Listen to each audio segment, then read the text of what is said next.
ਧੰਨ ਧੰਨ ਸ੍ਰੀ ਗੁਰੂ ਗ੍ਰੰਥ ਸਾਹਿਬ ਜੀਓ।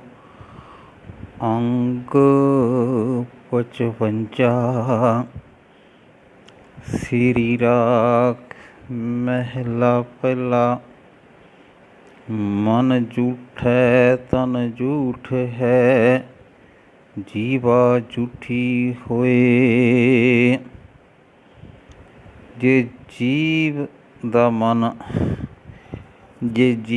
ਮਨ ਵਿਕਾਰਾਂ ਦੀ ਛੋਹ ਨਾਲ ਝੂਠਾ ਹੋ ਚੁੱਕਿਆ ਹੈ ਤਾਂ ਉਸਦੇ ਸਰੀਰ ਵਿੱਚ ਵੀ ਝੂਠ ਹੀ ਝੂਠ ਹੈ। ਸਾਰੇ ਗਿਆਨ ਅੰਦਰੇ ਵਿਕਾਰਾਂ ਵੱਲ ਹੀ ਦੌੜਦੇ ਹਨ। ਉਸਦੀ ਜੀਵ ਖਾਣ ਦੇ ਚਸਕਿਆਂ ਨਾਲ ਝੂਠੀ ਹੋਈ ਰਹਿੰਦੀ ਹੈ। ਝੂਠੇ ਮੂੰਹ ਨਾਲ ਬੋਲਣ ਦਾ ਵੀ ਸੁਭਾਅ ਬਣ ਜਾਂਦਾ ਹੈ। ਮੁੱਖ ਝੂਠੈ ਝੂਠ ਬੋਲਣਾ, ਕਿਉਂ ਕਰ ਸੁੱਚਾ ਹੋਏ। ਅਜਿਹਾ ਜੀਵ ਕਿਸੇ ਬਾਹਰਲੇ ਸੁੱਚ ਆਦਿ ਕਰਮ ਨਾਲ ਅੰਦਰੋਂ ਸੁੱਚਾ ਕਦੇ ਵੀ ਨਹੀਂ ਹੋ ਸਕਦਾ। ਬਿਨ ਅਵ ਸ਼ਬਦ ਨ ਮਾਂਜੀਐ, ਸਾਚੇ ਤੇ ਸੱਚ ਹੋਏ। ਗੁਰੂ ਦੇ ਸ਼ਬਦ ਜਲ ਤੋਂ ਬਿਨਾਂ ਮਨ ਮਾਂਜਿਆ ਨਹੀਂ ਜਾ ਸਕਦਾ ਤੇ ਇਹ ਸੱਚ ਸਿਮਰਨ ਸਦਾ ਸਥਿਰ ਪ੍ਰਭੂ ਤੋਂ ਹੀ ਮਿਲਦਾ ਹੈ।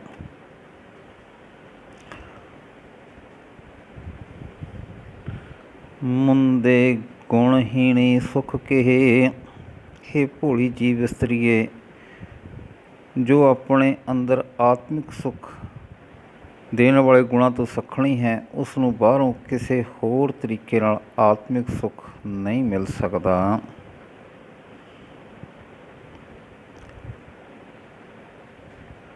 ਫਿਰ ਰਲੀਆਂ ਰਸ ਮਾਨਸੀ, ਸਾਚ ਸ਼ਬਦ ਸੁਖ ਨੇਹ ਰਹਾਓ। ਆਤਮਿਕ ਸੁੱਖ ਉਸ ਨੂੰ ਹੈ ਜੋ ਸਦਾ ਕਾਇਮ ਰਹਿਣ ਵਾਲੇ ਪ੍ਰਭੂ ਵਿੱਚ ਲੀਨ ਰਹਿੰਦੀ ਹੈ, ਜੋ ਗੁਰੂ ਦੇ ਸ਼ਬਦ ਵਿੱਚ ਜੁੜੀ ਹੋਈ ਹੈ, ਜੋ ਪ੍ਰਭੂ ਦੇ ਪਿਆਰ ਵਿੱਚ ਮਸਤ ਹੈ। ਪਤੀ ਪ੍ਰਭੂ ਦੇ ਮਿਲਾਪ ਦੇ ਸੁੱਖ ਉਹੀ ਜੀਵ ਇਸਤਰੀ ਆਨੰਦ ਨਾਲ ਮਾਣਦੀ ਹੈ। ਰਹਾਓ। ਪੁਰ ਪ੍ਰਦੇਸ ਜੇ ਥੀਐ, ਧਨ ਵਾਂਢੀ ਝੁਰੇ। ਜੇ ਪਤੀ ਪ੍ਰਭੂ ਜੀਵ ਇਸਤਰੀ ਦੇ ਹਿਰਦੇ ਦੇਸ਼ ਵਿੱਚ ਪ੍ਰਗਟ ਨਹੀਂ, ਉਸਦੇ ਹਿਰਦੇ ਨੂੰ ਛੱਡ ਕੇ ਹੋਰ ਹਿਰਦੇ ਦੇਸ਼ ਦਾ ਨਿਵਾਸੀ ਹੈ, ਤਾਂ ਪਤੀ ਤੋਂ ਵਿਛੜੀ ਹੋਈ ਉਹ ਜੀਵ ਇਸਤਰੀ ਝੁਰਦੀ ਰਹਿੰਦੀ ਹੈ, ਅੰਦਰੋਂ ਅੰਦਰ ਚਿੰਤਾ ਨਾਲ ਖਾਧੀ ਜਾਂਦੀ ਹੈ। ਜਿਉਂ ਜਲ ਥੋੜ੍ਹੇ ਮਛਲੀ ਕਰਨ ਪੁਲਾਵ ਕਰੇ। ਜਿਵੇਂ ਥੋੜ੍ਹੇ ਪਾਣੀ ਵਿੱਚ ਮੱਛੀ ਤੜਫਦੀ ਹੈ ਤਿਵੇਂ ਉਹ ਤਰਲੇ ਲੈਂਦੀ ਰਹਿੰਦੀ ਹੈ। ਫਿਰ ਭਾਵੈ ਸੁਖ ਪਾਈਐ, ਜਾਂ ਆਪੈ ਨਦਰ ਕਰੇ। ਆਤਮਿਕ ਸੁੱਖ ਤਦੋਂ ਹੀ ਮਿਲਦਾ ਹੈ ਜਦੋਂ ਪ੍ਰਭੂ ਪਤੀ ਨੂੰ ਜੀਵ ਇਸਤਰੀ ਚੰਗੀ ਲੱਗੇ, ਜਦੋਂ ਉਹ ਆਪ ਉਸ ਉੱਤੇ ਮਿਹਰ ਦੀ ਨਜ਼ਰ ਕਰੇ। ਫਿਰ ਸਲਾਹੀ ਆਪਣਾ ਸਖੀ ਸਹੇਲੀ ਨਾਲ। ਜੇ ਜੀਵ ਇਸਤਰੀ ਤੂੰ ਸਖੀਆਂ ਸਹੇਲੀਆਂ ਨਾਲ ਮਿਲ ਕੇ ਭਾਵ ਸਾਧ ਸੰਗਤ 'ਚ ਬੈਠ ਕੇ ਆਪਣੇ ਪਤੀ ਪ੍ਰਭੂ ਦੀ ਸਿਫਤ ਸਲਾਹ ਕਰ। ਤਨ ਸੋਹੈ ਮਨ ਸੋਹਿਆ, ਰੱਤੀ ਰੰਗ ਨਿਹਾਲ। ਜਿਹੜੀ ਜੀਵ ਇਸਤਰੀ ਸਿਫਤ ਸਲਾਹ ਕਰਦੀ ਹੈ ਉਸਦੇ ਹਿਰਦੇ ਵਿੱਚ ਪ੍ਰਭੂ ਪ੍ਰਗਟ ਹੋ ਜਾਂਦਾ ਹੈ। ਉਸਦਾ ਮਨ ਪ੍ਰਭੂ ਦੇ ਪ੍ਰੇਮ ਵਿੱਚ ਮੋਹਿਆ ਜਾਂਦਾ ਹੈ। ਉਹ ਪ੍ਰਭੂ ਦੇ ਪ੍ਰੇਮ ਰੰਗ ਵਿੱਚ ਰੰਗੀ ਹੋਈ ਉਸ ਦਾ ਦਰਸ਼ਨ ਕਰਦੀ ਹੈ। ਸ਼ਬਦ ਸਵਾਰੀ ਸੋਹਣੀ, ਫਿਰ ਰਾਵੈ ਗੁਣ ਨਾਲ। ਗੁਰੂ ਦੇ ਸ਼ਬਦ ਦੀ ਬਰਕਤ ਨਾਲ ਉਸ ਦਾ ਜੀਵਨ ਸਵਰ ਜਾਂਦਾ ਹੈ, ਗੁਣਾਂ ਨਾਲ ਉਹ ਸੋਹਣੀ ਬਣ ਜਾਂਦੀ ਹੈ ਅਤੇ ਪਤੀ ਪ੍ਰਭੂ ਉਸ ਨੂੰ ਪਿਆਰ ਕਰਦਾ ਹੈ।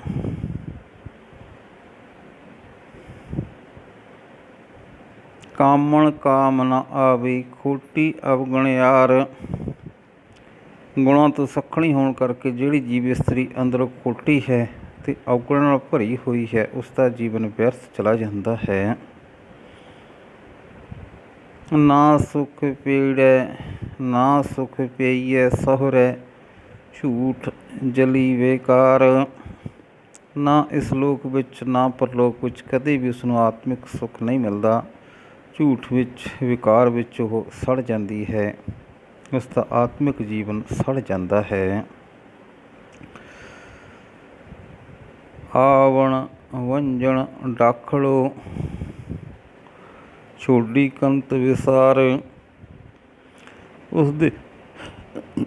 ਉਸਦੇ ਵਾਸਤੇ ਜਨਮ ਮਰਨ ਸੌਖਾ ਗੇੜ ਬਣਿਆ ਰਹਿੰਦਾ ਹੈ, ਕਿਉਂਕਿ ਕੰਤ ਪ੍ਰਭੂ ਨੇ ਉਸਨੂੰ ਭੁਲਾ ਦਿੱਤਾ ਹੁੰਦਾ ਹੈ।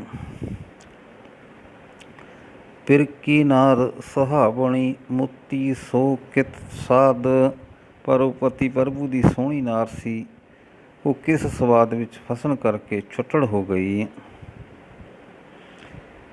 ਫਿਰ ਕੇ ਕਾਮ ਨਾ ਆਵੀ ਬੋਲੇ ਫਾਦਲਵਾਦ, ਉਹ ਕਿਉਂ ਵਿਅਰਥ ਫਜ਼ੂਲ ਬੋਲ ਬੋਲਦੀ ਹੈ ਜੋ ਪਤੀ ਪ੍ਰਭੂ ਨਾਲ ਮਿਲਾਪ ਵਾਸਤੇ ਕੰਮ ਨਹੀਂ ਦੇ ਸਕਦਾ। ਉਹ ਕਿਉਂ ਵਿਅਰਥ ਫਜ਼ੂਲ ਬੋਲ ਬੋਲਦੀ ਹੈ ਜੋ ਪਤੀ ਪ੍ਰਭੂ ਨਾਲ ਮਿਲਾਪ ਵਾਸਤੇ ਕੰਮ ਨਹੀਂ ਦੇ ਸਕਦਾ। ਦਰ ਕਰ ਟੂਹੀ ਨਾ ਲਹੈ ਛੂਟੀ ਦੂਜੈ ਸਾਧ, ਉਹ ਜੀਵ ਇਸਤਰੀ ਪ੍ਰਭੂ ਨੂੰ ਭੁਲਾ ਕੇ ਮਾਇਆ ਦੇ ਸਵਾਦ ਵਿੱਚ ਫਸਣ ਕਰਕੇ ਛੁੱਟੜ ਹੋਈ ਹੈ, ਤਾਈਓ ਉਸਨੂੰ ਪ੍ਰਭੂ ਨੇ ਮਹਿਲ ਵਿੱਚ ਟਿਕਣ ਲਈ ਆਸਰਾ ਨਹੀਂ ਮਿਲਦਾ। ਪ੍ਰਭੂ ਦੇ ਮਹਿਲ ਵਿੱਚ ਆਸਰਾ ਨਹੀਂ ਮਿਲਦਾ, ਮਾਇਆ ਦਾ ਮੋਹ ਉਸਨੂੰ ਭਟਕਣਾ ਵਿੱਚ ਪਾਈ ਰੱਖਦਾ ਹੈ। ਪੰਡਿਤ ਵਾਚੇ ਪੋਥੀਆਂ ਨਾ ਬੁੱਝੇ ਵਿਚਾਰ, ਪੰਡਿਤ ਲੋਕ ਧਾਰਮਿਕ ਪੁਸਤਕਾਂ ਪੜ੍ਹਦੇ ਹਨ, ਪਰ ਅੰਦਰੋਂ ਗੁਣਹੀਣ ਹੋਣ ਕਰਕੇ ਉਹਨਾਂ ਪੁਸਤਕਾਂ ਦੀ ਵਿਚਾਰ ਨਹੀਂ ਸਮਝਦੇ। ਅੰਨ ਕੋ ਮੱਤੀ ਦੇ ਚੱਲਹਿ ਮਾਇਆ ਕਾ ਵਾਪਾਰ, ਹੋਰਨਾਂ ਨੂੰ ਹੀ ਮੱਤਾਂ ਦੇ ਦੇ ਕੇ ਜਗਤ ਤੋਂ ਚਲੇ ਜਾਂਦੇ ਹਨ, ਉਹਨਾਂ ਦਾ ਇਹਨਾਂ ਸਾਰਾ ਉਦਮ ਮਾਇਆ ਕਮਾਉਣ ਲਈ ਵਪਾਰ ਹੀ ਬਣਿਆ ਰਹਿ ਜਾਂਦਾ ਹੈ। ਕਥਨੀ ਝੂਠੀ ਜਗ ਭਵੈ ਰਹਿਣੀ ਸ਼ਬਦ ਸੁਸਾਰ, ਸਾਰਾ ਜਗਤ ਝੂਠੀ ਕਥਨੀ ਵਿੱਚ ਹੀ ਭਟਕਦਾ ਰਹਿੰਦਾ ਹੈ, ਭਾਵ ਆਮ ਤੌਰ 'ਤੇ ਜੀਵਾਂ ਦੇ ਅੰਦਰ ਝੂਠ ਫਰੇਬ ਹੈ ਅਤੇ ਬਾਹਰ ਗਿਆਨ ਦੀਆਂ ਗੱਲਾਂ ਹਨ। ਪ੍ਰਭੂ ਦੀ ਸਿਫਤ ਸਲਾਹ ਦਾ ਸ਼ਬਦ ਹਿਰਦੇ ਵਿੱਚ ਟਿਕਾਈ ਰੱਖਣਾ ਹੀ ਸ੍ਰੇਸ਼ਟ ਰਹਿਣੀ ਹੈ। ਕੀਤੇ ਪੰਡਿਤ ਜੋਤ ਕੀ ਵੇਦਾਂ ਕਰੈ ਵਿਚਾਰ, ਅਨੇਕਾਂ ਹੀ ਪੰਡਿਤ ਜੋਤਸੀ ਆਦਿਕ ਵੇਦਾਂ ਦੇ ਮੰਤਰਾਂ ਨੂੰ ਵਿਚਾਰਦੇ ਹਨ। ਵਾਦ ਵਿਰੋਧ ਸਲਾਹਣੇ ਵਾਦੇ ਆਵਣ ਜਾਣ, ਆਪੋ ਵਿੱਚ ਮਤਭੇਦ ਹੋਣ ਦੇ ਕਾਰਨ ਚਰਚਾ ਕਰਦੇ ਹਨ ਅਤੇ ਵਿਵਾਦਾਂ ਦੇ ਕਾਰਨ ਵਾਹ ਵਾਹ ਅਖਵਾਉਂਦੇ ਹਨ, ਪਰ ਨਿਰੇ ਇਸ ਮਤਭੇਦ ਵਿੱਚ ਰਹਿ ਕੇ ਹੀ ਉਹਨਾਂ ਦਾ ਜਨਮ ਬਣਿਆ ਰਹਿੰਦਾ ਹੈ। ਬਿਨ ਗੁਰ ਕਰਮ ਨ ਛੂਟਸੀ ਕਹਿ ਸੁਣ ਆਖ ਵਖਾਣ, ਕੋਈ ਮਨੁੱਖ ਨਿਰਾ ਚੰਗਾ ਵਿਖਿਆਨ ਕਰਕੇ ਜਾਂ ਸੁਣ ਕੇ ਆਤਮਿਕ ਆਨੰਦ ਨਹੀਂ ਲੈ ਸਕਦਾ ਅਤੇ ਜਨਮ ਮਰਨ ਦੇ ਗੇੜ ਵਿੱਚੋਂ ਖਲਾਸੀ ਹਾਸਲ ਨਹੀਂ ਕਰ ਸਕਦਾ। ਹਉਮੈ ਅਹੰਕਾਰ ਛੱਡ ਕੇ ਗੁਰ ਕੀ ਸ਼ਰਨ ਪੈਣ ਦੀ ਲੋੜ ਹੈ। ਗੁਰੂ ਦੀ ਬਖਸ਼ਿਸ਼ ਤੋਂ ਬਿਨਾਂ ਮਾਇਆ ਦੇ ਮੋਹ ਤੋਂ ਖਲਾਸੀ ਨਹੀਂ ਹੁੰਦੀ। ਸਭ ਗੁਣਵੰਤੀ ਆਖੀਐ ਮੈਂ ਗੁਣ ਨਾਹੀ ਕੋਏ, ਜਿਹੜੀਆਂ ਜੀਵ ਇਸਤਰੀਆਂ ਪ੍ਰਭੂਪਤੀ ਨੂੰ ਪਿਆਰੀਆਂ ਲੱਗਦੀਆਂ ਹਨ ਉਹੀ ਸਾਰੀਆਂ ਗੁਣਾਂ ਵਾਲੀਆਂ ਆਖੀਆਂ ਜਾਂਦੀਆਂ ਹਨ, ਪਰ ਮੇਰੇ ਅੰਦਰ ਕੋਈ ਐਸਾ ਗੁਣ ਨਹੀਂ ਹੈ ਜਿਸ ਦੀ ਬਰਕਤ ਨਾਲ ਮੈਂ ਪ੍ਰਭੂ ਪਿਆਰ ਨੂੰ ਆਪਣੇ ਹਿਰਦੇ ਵਿੱਚ ਵਸਾ ਸਕਾਂ। ਹਰ ਵਰ ਨਾਰ ਸੁਹਾਵਣੀ ਮੈਂ ਭਾਵੈ ਪ੍ਰਭ ਸੋਏ, ਜੇ ਉਹ ਹਰੀ ਪਤੀ ਪ੍ਰਭੂ ਮੈਨੂੰ ਪਿਆਰਾ ਲੱਗਣ ਲੱਗ ਪਏ ਤਾਂ ਮੈਂ ਵੀ ਉਸਦੀ ਸੋਹਣੀ ਨਾਰ ਬਣ ਜਾਵਾਂ। ਨਾਨਕ ਸ਼ਬਦ ਮਿਲਾਵੜਾ ਨਾ ਵਿਛੋੜਾ ਹੋਏ, ਇਹ ਨਾਨਕ ਗੁਰੂ ਦੇ ਸ਼ਬਦ ਵਿੱਚ ਜੁੜ ਕੇ ਜਿਸ ਨੇ ਪ੍ਰਭੂ ਚਰਨਾਂ ਵਿੱਚ ਸੋਹਣਾ ਮਿਲਾਪ ਹਾਸਲ ਕਰ ਲਿਆ ਹੈ ਉਸ ਤੋਂ ਫਿਰ ਵਿਛੋੜਾ ਨਹੀਂ ਹੁੰਦਾ। ਸ੍ਰੀ ਰਾਗ ਮਹਿਲਾ ਪਹਿਲਾ। ਜਪ ਤਪ ਸੰਜਮ ਸਾਧੀਐ ਤੀਰਥ ਕੀਚੈ ਵਾਸ, ਜੇ ਕਿਸੇ ਸਿੱਧੀ ਆਦਿਕ ਵਾਸਤੇ ਮੰਤਰਾਂ ਦਾ ਪਾਠ ਕੀਤਾ ਜਾਏ, ਧੂਣੀਆਂ ਆਦਿਕ ਤਪਾ ਕੇ ਸਰੀਰ ਨੂੰ ਕਸ਼ਟ ਦਿੱਤੇ ਜਾਏ ਇੰਦਰੀਆਂ ਨੂੰ ਵਸ ਵਿੱਚ ਕਰਨ ਦਾ ਕੋਈ ਸਾਧਨ ਕੀਤਾ ਜਾਏ, ਕਿਸੇ ਤੀਰਥ ਉੱਤੇ ਨਿਵਾਸ ਕੀਤਾ ਜਾਏ। ਪੁੰਨ ਦਾਨ ਚੰਗਿਆਈਆਂ ਬਿਨ ਸਾਚੇ ਕਿਆ ਤਾਸ। ਜੇ ਖਲਕ ਦੇ ਭਲੇ ਵਾਸਤੇ ਦਾਨ ਪੁੰਨ ਆਦਿਕ ਚੰਗੇ ਕੰਮ ਕੀਤੇ ਜਾਣ, ਪਰ ਪਰਮਾਤਮਾ ਦਾ ਸਿਮਰਨ ਨਾ ਕੀਤਾ ਜਾਏ, ਤਾਂ ਪ੍ਰਭੂ ਸਿਮਰਨ ਤੋਂ ਬਿਨਾਂ ਉੱਪਰਲੇ ਸਾਰੇ ਹੀ ਉਦਮਾਂ ਦਾ ਕੋਈ ਲਾਭ ਨਹੀਂ। ਜੇਹਾ ਰਾਧੇ ਤੇਹਾ ਲੂਣੇ, ਬਿਨ ਗੁਣ ਜਨਮ ਵਿਨਾਸ਼। ਮਨੁੱਖ ਜੀਵਾ ਵੀ ਬੀਜਦਾ ਹੈ, ਮਨੁੱਖ ਜਿਹਾ ਵੀ ਬੀਜਦਾ ਹੈ, ਇਹੋ ਜਿਹਾ ਫਲ ਵੱਢਦਾ ਹੈ। ਜੇ ਸਿਮਰਨ ਨਹੀਂ ਕੀਤਾ ਤਾਂ ਆਤਮਿਕ ਗੁਣ ਕਿੱਥੇ ਆ ਜਾਣ, ਅਤੇ ਆਤਮਿਕ ਗੁਣਾਂ ਤੋਂ ਬਿਨਾਂ ਜ਼ਿੰਦਗੀ ਵਿਅਰਥ ਹੈ। ਮੁੰਦੇ ਗੁਣ ਦਾਸੀ ਸੁਖ ਹੋਏ, ਹੇ ਭੋਲੀ ਜੀਵ ਇਸਤਰੀਏ। ਆਤਮਿਕ ਗੁਣਾਂ ਤੋਂ ਬਿਨਾਂ ਆਤਮਿਕ ਸੁੱਖ ਨਹੀਂ ਹੋ ਸਕਦਾ, ਅਤੇ ਪਰਮਾਤਮਾ ਦੇ ਨਾਮ ਤੋਂ ਬਿਨਾਂ ਗੁਣ ਪੈਦਾ ਨਹੀਂ ਹੋ ਸਕਦੇ। ਗੁਣਾਂ ਦੀ ਖਾਤਰ ਪਰਮਾਤਮਾ ਦੇ ਗੁਣਾਂ ਦੀ ਦਾਸੀ ਬਣ, ਤਦੋਂ ਹੀ ਆਤਮਿਕ ਸੁਖ ਹੋਵੇਗਾ। ਆਵਗਣ ਤਿਆਗ ਸਮਾਈਐ, ਗੁਰਮਤਿ ਪੂਰਾ ਸੋਏ ਰਹਾਓ। ਔਗੁਣਾਂ ਨੂੰ ਛੱਡ ਕੇ ਹੀ ਪ੍ਰਭੂ ਚਰਨਾਂ ਵਿੱਚ ਲੀਨ ਹੋ ਸਕੀਦਾ ਹੈ। ਗੁਰੂ ਦੀ ਮੱਤ ਉੱਤੇ ਤੁਰਿਆ ਹੀ ਉਹ ਪੂਰਾ ਪ੍ਰਭੂ ਮਿਲਦਾ ਹੈ। ਰਹਾਓ। ਬਿਨ ਰਾਸੀ ਵਪਾਰੀਆਂ, ਤੱਕੇ ਕੁੰਟਾਂ ਚਾਰ। ਸਰਮਾਏ ਤੋਂ ਬਿਨਾਂ ਵਪਾਰੀ ਨਫੇ ਵਾਸਤੇ ਵਿਅਰਥ ਹੀ ਚੌਹੀਂ ਪਾਸੇ ਤੱਕਦਾ ਹੈ। ਮੂਲ ਨਾ ਬੂਝੇ ਆਪਣਾ, ਵਸਤ ਰਹੀ ਘਰ ਬਾਰ। ਜਿਹੜਾ ਮਨੁੱਖ ਆਪਣੀ ਜ਼ਿੰਦਗੀ ਦੇ ਮੂਲ ਪ੍ਰਭੂ ਨੂੰ ਨਹੀਂ ਸਮਝਦਾ, ਉਸ ਦਾ ਅਸਲ ਸਰਮਾਇਆ ਉਸਦੇ ਹਿਰਦੇ ਘਰ ਅੰਦਰ ਹੀ ਅਣਪਛਾਤਾ ਪਿਆ ਰਹਿੰਦਾ ਹੈ। ਬਿਨ ਵੱਖਰ ਦੁੱਖ ਅਗਲਾ, ਕੂੜ ਮੁੱਠੀ ਕੁੜਿਆਰ। ਨਾਸਵੰਤ ਪਦਾਰਥਾਂ ਦੀ ਵਪਾਰਨ ਜੀਵ ਇਸਤਰੀ ਕੂੜ ਵਿੱਚ ਲੱਗ ਕੇ ਆਤਮਿਕ ਗੁਣਾਂ ਵੱਲੋਂ ਲੁੱਟੀ ਜਾ ਰਹੀ ਹੈ। ਨਾਮ ਵੱਖਰ ਤੋਂ ਵਾਂਝੇ ਰਹਿ ਕੇ ਉਸਨੂੰ ਬਹੁਤ ਆਤਮਿਕ ਕਲੇਸ਼ ਵਿਆਪਦਾ ਹੈ। ਲਾਹਾ ਅਹਿਨਿਸ ਨੌਤਨਾ, ਪਰਖੇ ਰਤਨ ਵਿਚਾਰ। ਜਿਹੜਾ ਮਨੁੱਖ ਸੋਚ ਸਮਝ ਕੇ ਨਾਮ ਰਤਨ ਨੂੰ ਪਰਖਦਾ ਹੈ, ਨਾਮ ਦੀ ਕੀਮਤ ਪਾਉਂਦਾ ਹੈ, ਉਸਨੂੰ ਦਿਨ ਰਾਤ ਆਤਮਿਕ ਗੁਣਾਂ ਦਾ ਨਿਤ ਨਵਾਂ ਨਫਾ ਪੈਂਦਾ ਹੈ। ਵਸਤ ਲਹੇ ਕਰੇ ਆਪਣੇ, ਚੱਲੇ ਕਾਰਜ ਸਾਰ। ਉਹ ਮਨੁੱਖ ਆਪਣੇ ਹਿਰਦੇ ਵਿੱਚ ਹੀ ਆਪਣਾ ਅਸਲ ਸਰਮਾਇਆ ਲੱਭ ਲੈਂਦਾ ਹੈ, ਅਤੇ ਆਪਣੀ ਜ਼ਿੰਦਗੀ ਦਾ ਮਨੋਲ ਸਿਰੇ ਚਾੜ੍ਹ ਕੇ ਇੱਥੋਂ ਜਾਂਦਾ ਹੈ। ਵਣਜਾਰਿਆਂ ਸੋ ਵਣਜ ਕਰ, ਗੁਰਮੁਖ ਬ੍ਰਹਮ ਵਿਚਾਰ। ਜਿਹੜਾ ਮਨੁੱਖ ਨਾਮ ਦੇ ਵਪਾਰੀ ਸਤਸੰਗੀਆਂ ਨਾਲ ਮਿਲ ਕੇ ਨਾਮ ਦਾ ਵਣਜ ਕਰਦਾ ਹੈ, ਜੋ ਗੁਰੂ ਦੀ ਸ਼ਰਨ ਪੈ ਕੇ ਪਰਮਾਤਮਾ ਦੇ ਗੁਣਾਂ ਨੂੰ ਆਪਣੇ ਸੋਚ ਮੰਡਲ ਵਿੱਚ ਲਿਆਉਂਦਾ ਹੈ। ਸੰਤਾ ਸੰਗਤ ਪਾਈਐ, ਜੇ ਮੇਲੇ ਮੇਲਣਹਾਰ। ਪਰਮਾਤਮਾ ਆਪ ਹੀ ਆਤਮਿਕ ਗੁਣਾਂ ਦਾ ਖਜ਼ਾਨਾ ਲਭਾ ਸਕਦਾ ਹੈ। ਜੇ ਉਸ ਖਜ਼ਾਨੇ ਨਾਲ ਮਿਲਾਪ ਕਰਾਉਣ ਦੇ ਸਮਰੱਥ ਪ੍ਰਭੂ ਆਪ ਮਿਲਾਪ ਕਰਾ ਦੇਵੇ, ਤਾਂ ਉਹ ਖਜ਼ਾਨਾ ਸੰਤਾਂ ਦੀ ਸੰਗਤ ਵਿੱਚ ਰਿਹਾ ਲੱਭ ਸਕਦਾ ਹੈ। ਮਿਲਿਆ ਹੋਏ ਨਾ ਵਿਛੜੇ, ਜਿਸ ਅੰਤਰ ਜੋਤ ਅਪਾਰ।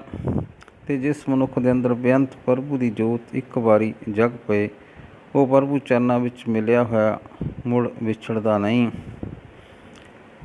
ਸੱਚੇ ਆਸਣ ਸੱਚ ਰਹੇ, ਸੱਚੇ ਪ੍ਰੇਮ ਪਿਆਰ। ਕਿਉਂਕਿ ਉਹ ਅਡੋਲ ਆਤਮਿਕ ਆਸਣ ਉੱਤੇ ਬੈਠ ਜਾਂਦਾ ਹੈ, ਉਹ ਸਦਾ ਸਿਰ ਪ੍ਰਭੂ ਵਿੱਚ ਲਿਵ ਲਾ ਲੈਂਦਾ ਹੈ। ਉਹ ਆਪਣਾ ਪ੍ਰੇਮ ਪਿਆਰ ਸਦਾ ਸਿਰ ਪ੍ਰਭੂ ਵਿੱਚ ਪਾ ਲੈਂਦਾ ਹੈ।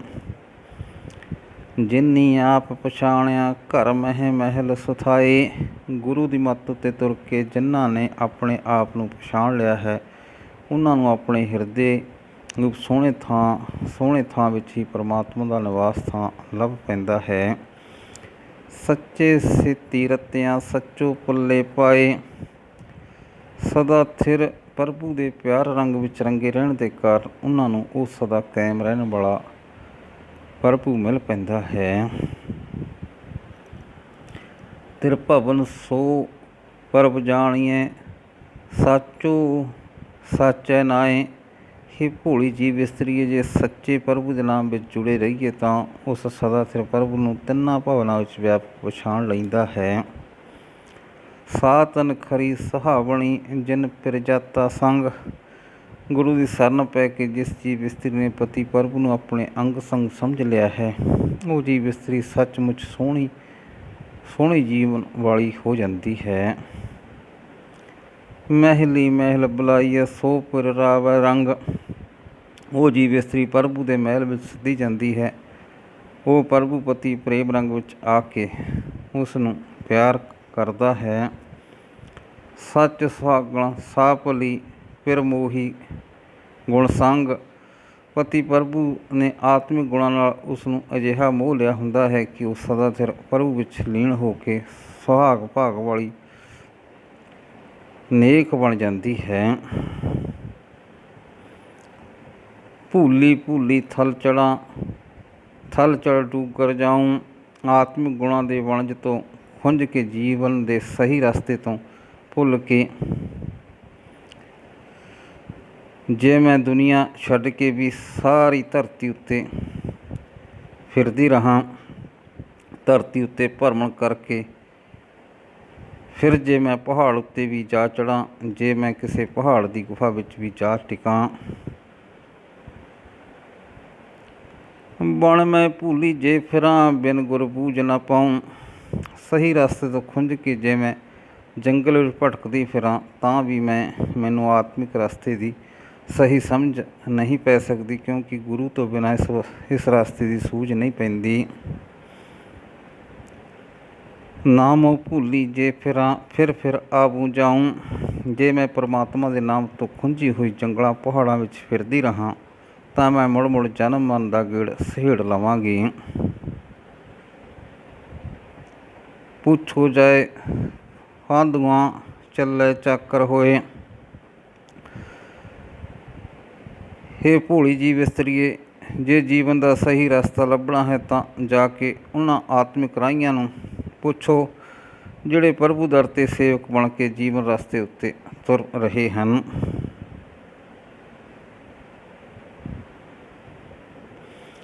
ਰਾਜਨ ਜਾਣੇ ਆਪਣਾ ਦਰ ਕਰ ਠਾਕ ਨਾ ਹੋਏ। ਉਹ ਇਸ ਸ੍ਰਿਸ਼ਟੀ ਦੇ ਮਾਲਕ ਪਾਤਸ਼ਾਹ ਨੂੰ ਆਪਣਾ ਸਮਝਦੇ ਹਨ। ਉਹਨਾਂ ਨੂੰ ਪ੍ਰਭੂ ਪਾਤਸ਼ਾਹ ਦੇ ਦਰ 'ਤੇ ਘਰ ਵਿੱਚ ਜਾਣੋਂ ਕੋਈ ਰੋਕ ਨਹੀਂ ਹੁੰਦੀ। ਨਾਨਕ ਏਕੋ ਰਬ ਰਿਹਾ ਦੂਜਾ ਅਵਰ ਨਾ ਕੋਏ। ਹੇ ਨਾਨਕ, ਉਹਨਾਂ ਨੂੰ ਹਰ ਥਾਂ ਇੱਕ ਪਰਮਾਤਮਾ ਹੀ ਮੌਜੂਦ ਦਿਸਦਾ ਹੈ, ਕਿਤੇ ਵੀ ਉਹਨਾਂ ਨੂੰ ਉਸ ਤੋਂ ਬਿਨਾਂ ਕੋਈ ਹੋਰ ਨਹੀਂ ਦਿਸਦਾ। ਵਾਹਿਗੁਰੂ ਜੀ ਕਾ ਖਾਲਸਾ, ਵਾਹਿਗੁਰੂ ਜੀ ਕੀ ਫਤਿਹ।